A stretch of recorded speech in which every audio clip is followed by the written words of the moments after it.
Gerald Mincey, what'd he do? Gerald Mincey was cited for simple possession, which basically we don't know for sure, but it's a pretty obvious guess that it was probably weed leading into the game last week. And whether or not you think it should be illegal or legal, it's illegal in the state of Tennessee. And he was cited. I don't believe he played. Yeah, he did not play on Saturday. And Heupel being the ever classy guy, tried to just say we made the decision to not play him. He didn't really want to dime him out, but it's public record. I mean, you know this, Dave. You worked at the newspaper. It's even if coaches don't want to report it, it's pretty much out there when players get arrested. So this to me is kind of a big deal because we've talked a while. Gerald Mincey is having a hard time, taking that next step to be a full-time starter and reaching his potential. That's why whatever you think about marijuana, and I normally don't care if someone wants to smoke it, but if you are having trouble taking it to the next step as a on-scholarship college football player, and I find out you're smoking weed in the middle of the season, yeah, I care. That's a big deal. I don't have a problem with marijuana as a whole. I would much rather these guys smoke pot at night than take painkillers, because I covered a young man named Aaron Douglas who passed away from an addiction to painkillers that were caused by a football injury. So I see this a little bit different. I was very close to that family. So maybe, Caleb, I see it a little bit differently than you. I also am kind of in the mindset of, haven't we as a society said, this is okay. However, that being said, Caleb, you're right. It's illegal. You shouldn't be out breaking the law.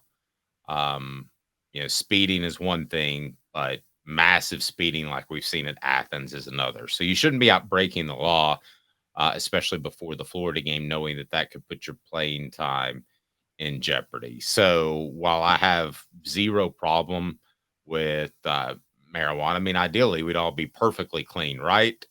Because we would be so well centered as human beings that we wouldn't need anything to affect our brains and make them feel better, right? It would be a utopian society.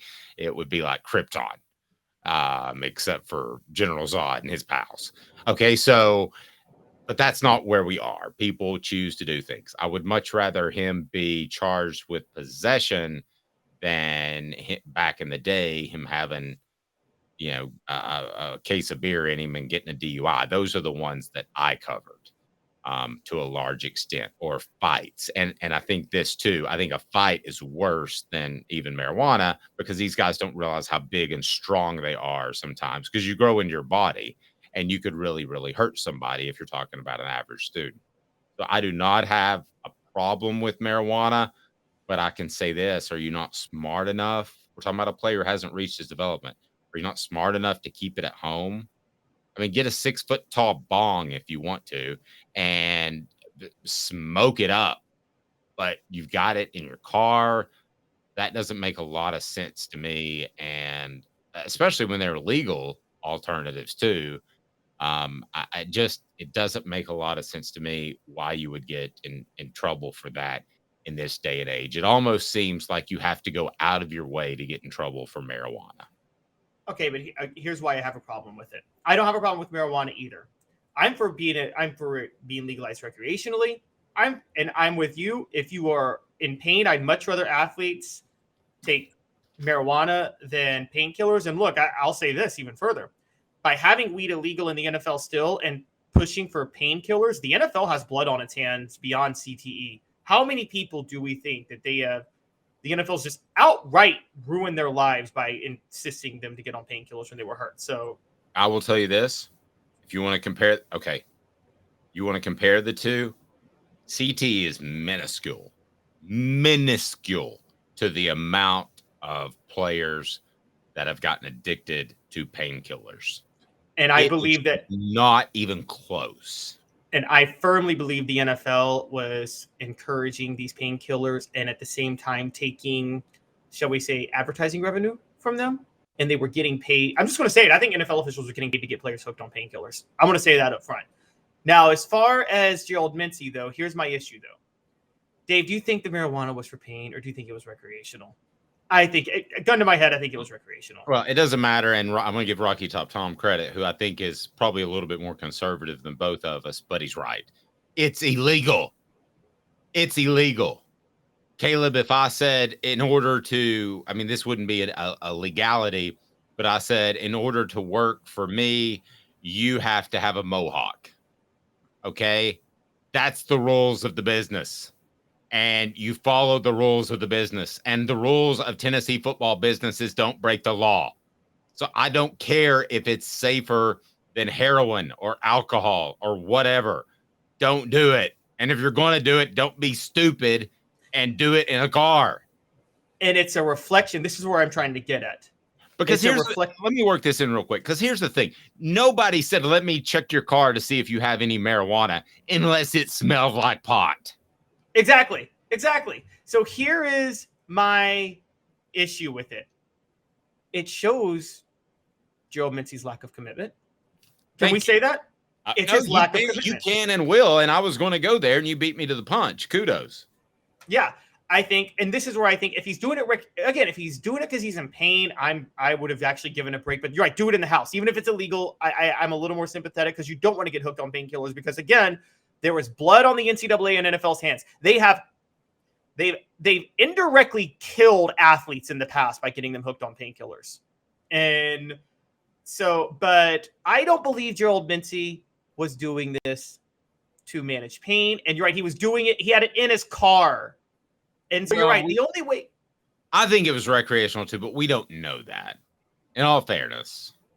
But we do know at the very least, like you said, he had to be smoking it in his car because they're not going to search your car for weed unless your car smells like weed. Right. No. Like, has anybody ever been pulled over by a cop and be like, for no reason whatsoever, I think you might have some weed in here? No one's I think there's a Jay-Z song where he goes, I got my glove compartment locked and the trunk is too, and you're going to need a warrant for that to some extent. No, nobody says I'm going, because you can't do that. I'm going to randomly search your car and it had to smell like weed. I don't think there's any question about that. Now, a couple of other notable absences. It's just lack of give a darn, as was said on our message board, which is frustrating. And here's the other thing. You don't even drive that far. If you're taking some sort of long trip and you're like, oh, my back hurts and I want to get stoned as a bat halfway because I'm driving to the Keys. Okay, kind of see that maybe. But how far do you drive as a football player? To and from your apartment around campus? It's not like you're spending hours at a time in a car where you're getting weed withdrawals, if that's such a thing. Portions of the program brought to you by Rick Terry Jewelry Design. They want to be your jeweler. Support our sponsors. Looking for affordable game day jewelry? How about the Fire Opals, a Tennessee tradition? Go to rickterryjewelry.com, rickterryjewelry.com. Somebody goes to rickterryjewelry.com and purchases some Fire Opals for their loved one, then I'm going to hook you up with a hooker t-shirt. How about that? So there were some other notable absences in the game. Dylan Sampson and Doneiko Slaughter. Yes. And Sampson just... Based off, let me just say this real quick. I don't know that anything happened off the field why they didn't play. But I'll say this, or why their play was at least limited. Based off what Josh Heupel has said publicly about Cooper Mays, I don't have trouble believing it. Is that a fair way of saying it? That there's something going on about could be something nefarious. So Doneiko Slaughter, Heupel said just at the very end he wasn't available. That's all Heupel said. Dylan Sampson posted an IG story of, I think it's a leopard today. I don't know what that means. It was a leopard in black and white. No idea what that means on his Instagram story. But yes, it could theoretically be something nefarious. Heupel's never open with it. And so is there an issue, Dave, when you consider this and the Jeremy Banks situation last year, is Heupel, does he have full control of the team? I think he does. I think that this team came in pretty confident, and yeah, I think that that was something that happened last year that I kind of wondered to myself: Are they too confident now? Yeah, And I should correct myself, by the way. I just looked it up. Mincey was in on special teams in the game on Saturday. He just didn't yes. play an offensive snap. Mincy played special teams, and if you can, yeah, let's go ahead and make sure that Doneiko Slaughter and so Doneiko Slaughter did not play at all, Yeah, right? Heupel said he just straight up said he wasn't available. Okay, but he's on the player participation report. So, and then you had Dylan Sampson. Didn't Uh, log any stats whatsoever, so I don't didn't log remember a any play he stats, was in. and I don't see him on the player participation report.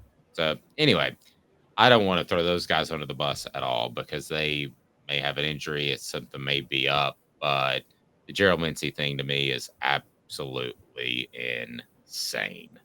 That you would get in trouble for something that silly. In the season, this isn't February, and I Oh, think that's kind of the big deal. yeah, Papa J said he did play on field goal kicks and he was on the participation report, but Papa J says so that begs the question: Why didn't Mincy play on offense?